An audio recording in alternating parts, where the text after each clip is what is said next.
Lovely spring day walk today. Snow everywhere. There's the dog.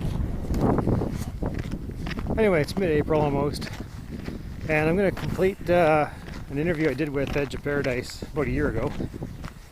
So here's part 3, and hopefully the snow melts pretty soon.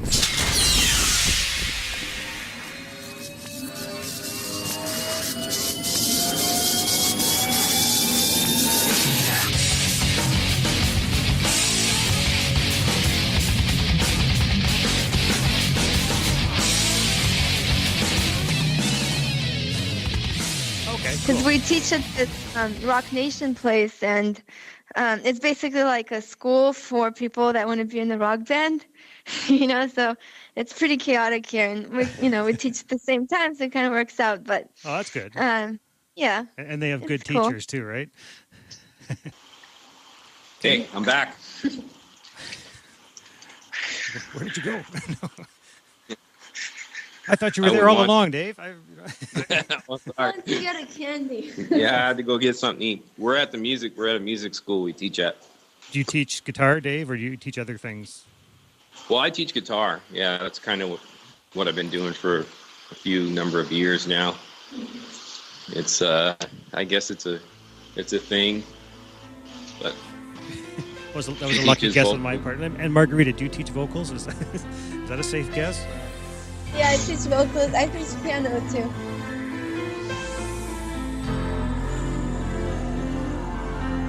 Sometimes I wonder if you have a heart when you do what you do. Aren't you afraid of the ghosts in your mind that will follow you? Go on and walk over me and take all that you can to feel alive, to be alive. Oh, you're alive.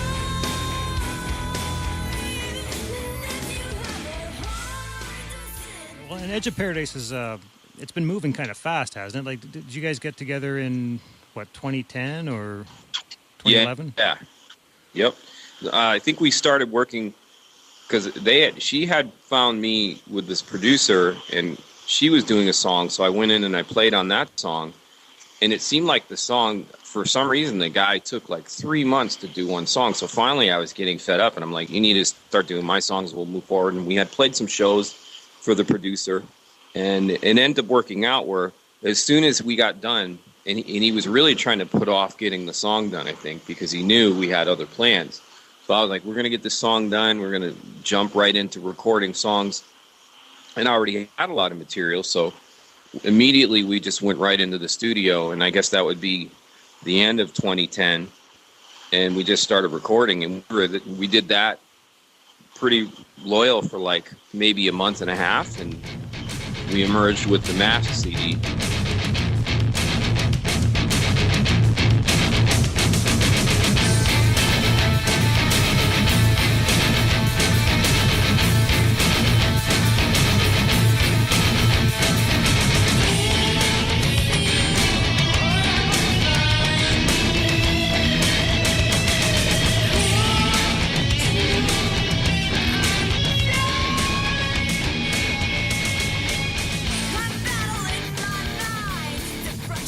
Dave, when we were talking the other night, you mentioned the latest EP or CD. I don't know if it's going to be an EP or a CD. But... Yeah, it's probably going to be an EP, but we may push really hard and try to make it an LP because we started working with another drummer. And so now that the drummer you were speaking of, is he replacing or just also playing with you on various tracks? Is that... We never really had a band member drummer. Okay. We have a lot of friends that and drummers that are we really like, and they sort of they've been in the band and they've done gigs and. Mm-hmm. But yeah, we have. I mean, it's interesting because we've had a lot of lineup changes with bassists and drummers, and I think it just leads you to the chemistry thing. You really have to keep going until. I mean, we just kind of stumbled into this bassist, and he seems like a really good fit. And I mean, we need it to be that, because the songs have to be done really well, but we also have to enjoy being around these people, and then they have to live it because we live it, and they have to be willing to put all their time into this. But there's been a lot of weird things that happen too. I mean, band things are funny, you know, because people are all different and they all have different things in their head. Yeah. Well, it sounds like it's a good mix. It's probably always been a good mix, but the mix just keeps getting better, right? Yeah, exactly.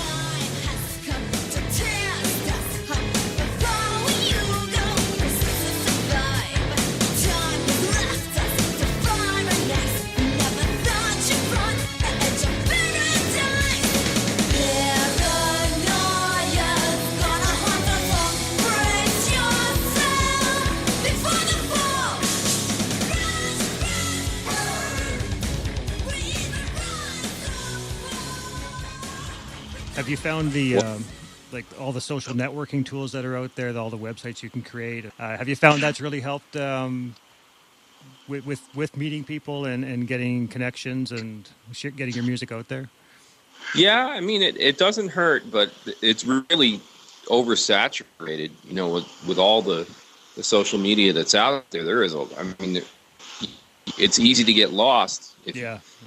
It's a funny thing, and I really didn't think about it much until we started to really push after we finished the first CD, because we went right to radio and we did the radio campaign, and we had a little bit of a budget, and we had a plan in mind, and we met our publicist Chip, and we had this guy Muncie do radio for us, and he was great. But once it came to the social media, then I realized, like, to have really sharp, defined, like, press releases. I hadn't even thought about that, because people just put stuff out and they spam things everywhere, and it's just like white noise, you know what I mean? And now that I see it, when I see other bands, like, oh, there's no direct vision because it doesn't state that. There's no press release, and then if you think of it, if you look at other things like TV shows and movies, when they come out, it's really defined. And they go for a market, and it's written up, and there's a mission statement, and so I guess it's a whole learning thing. There are cool avenues to go down with the social media. We've met a couple people recently that I think when we put out Breakaway, they're potentially going to be, you know, cool partners with us, and I think we'll help each other out. So I mean, you know, only the future knows where the future will be with the social media, but I guess it doesn't hurt, you know. Yeah, but you're right about it being saturated. You know, every day it seems like there's a new site where indie bands can, you know, put up their music, but it just seems a lot of those sites are just also occupied by other bands, and what bands need are fans, so not other bands. So yeah, no, it's a funny thing, right? Because these sites are trying to exist off of bringing band members in. And these bands are going to the sites to try to get fans. And what's happening is they're just kind of stuck in that same circle. You get a website that has no fans, and you have bands that have no fans. That's right. I mean, it's a discouraging thing, right? I mean, and there's a lot of that, but.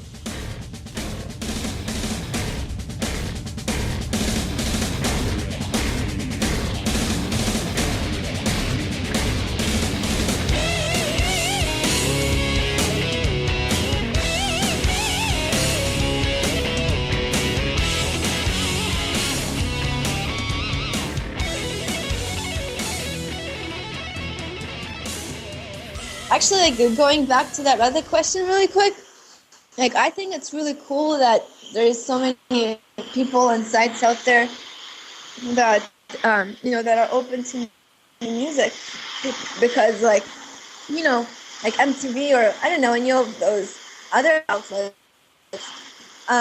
you know, unless you're really established and you've been playing for hundreds of years, it's very hard to break through. And unless you sound like, you know, if you sound like everybody else out there, it's easier. But, you know, sites like, you know, that really accept your music, it kind of it keeps, like, the music, how do I say it, community, you know, more alive, and, you know, it helps new music like ourselves to grow, you know, because without all those sites then it would be much harder. But there aren't, and doesn't seem like there's that many magazines anymore that cater towards heavy music in general. There isn't much going on, and I guess it's a sign of the times. I don't know. Yeah. Magazines in general, huh? They're kind of going by the wayside now. They're going to be all internet. It looks like. I think so. Yeah. The only ones that'll exist are the ones that have naked women in them.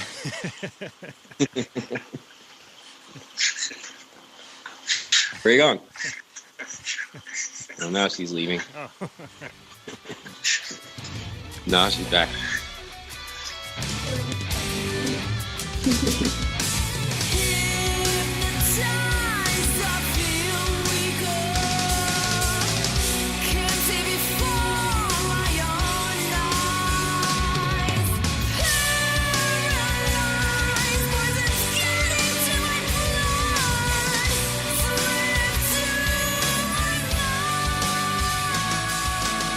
Yeah, there's a funny story because how we got him as the bass player was the last song, Breakaway. We had gotten a bass player and we hadn't ever really done anything with him, and he was referred to us. Yeah, he was referred and he didn't really quite handle it.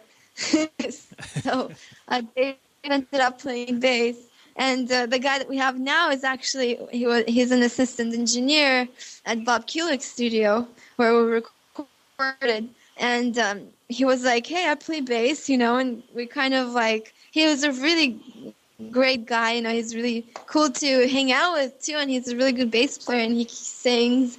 So it just kind of worked out really well, and it's been going really cool. So I don't know. And finally, after like a year and a half, we're forming like this band that everybody is in it, like 110%, Nice. So yeah, so we're excited about that.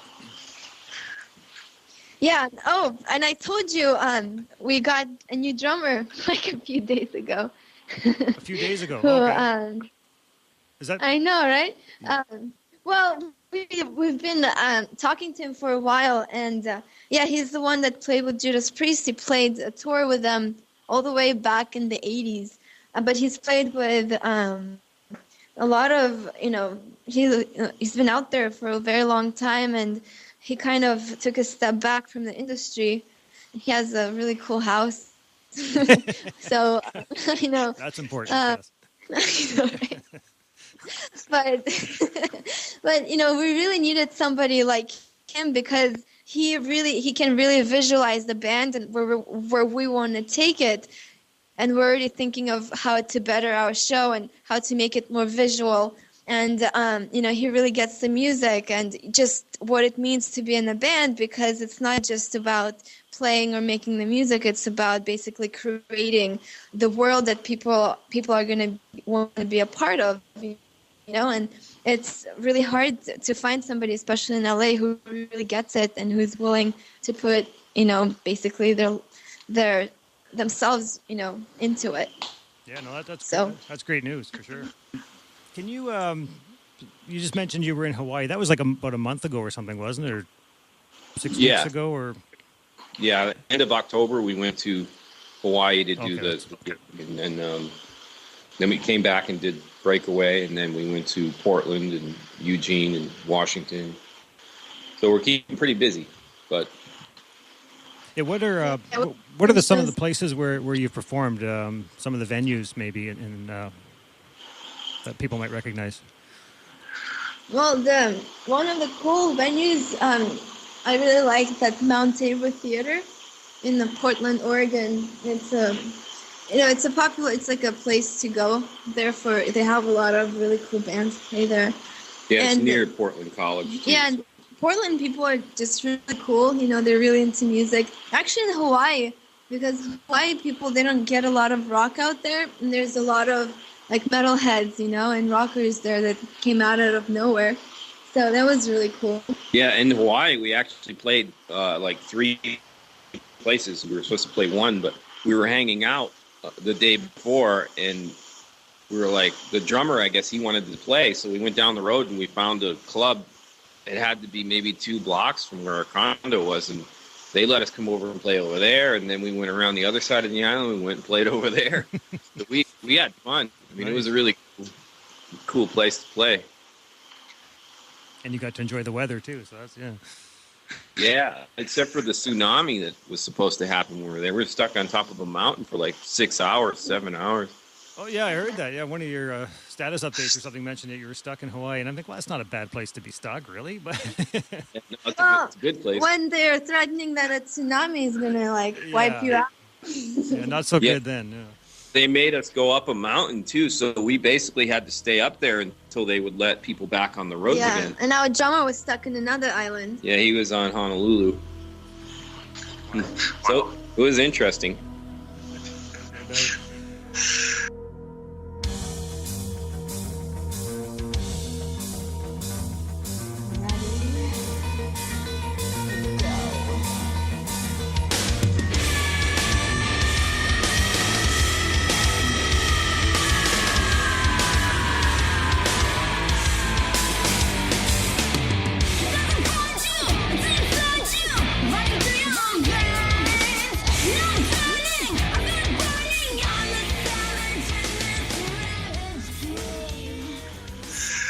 Alrighty. Is there anything that you guys want to mention? Any plugs or anything, or anything you want to share with anybody? Well, let me see. Let me see if she wants to mention anything. Is she going to get more candy? I think she went in the candy direction. Okay, let's see. You want to mention anything else? I don't know. I think we're good. What is it? I got this new amp head. It's really cool. Crank. It's the Crank Revolution head. It's really cool. You don't have to mention it, but if you want to, that's cool. It's pretty big. I'm psyched about it. Are we going to be able to hear some of it soon? Yeah. It's definitely what I'm using live now, and it'll be on the next song. But I'm pretty impressed with how it sounds, and it allows me to carry a lot less stuff too, and still sound really big. Okay, good. So people can check them out, the Crank amp. And then she wants to say, I don't know. It's been a long day. Anyway, Okay, cool. Margarita, Dave, I appreciate you guys taking the time and chatting, and maybe we can do this again sometime. yeah, thanks for having us, Mike. All right. Thanks very much, eh? Yeah, thank you. Hope you have a good night. Okay, you too. Same to you. All right, thanks, Mike. All right. Bye. Okay.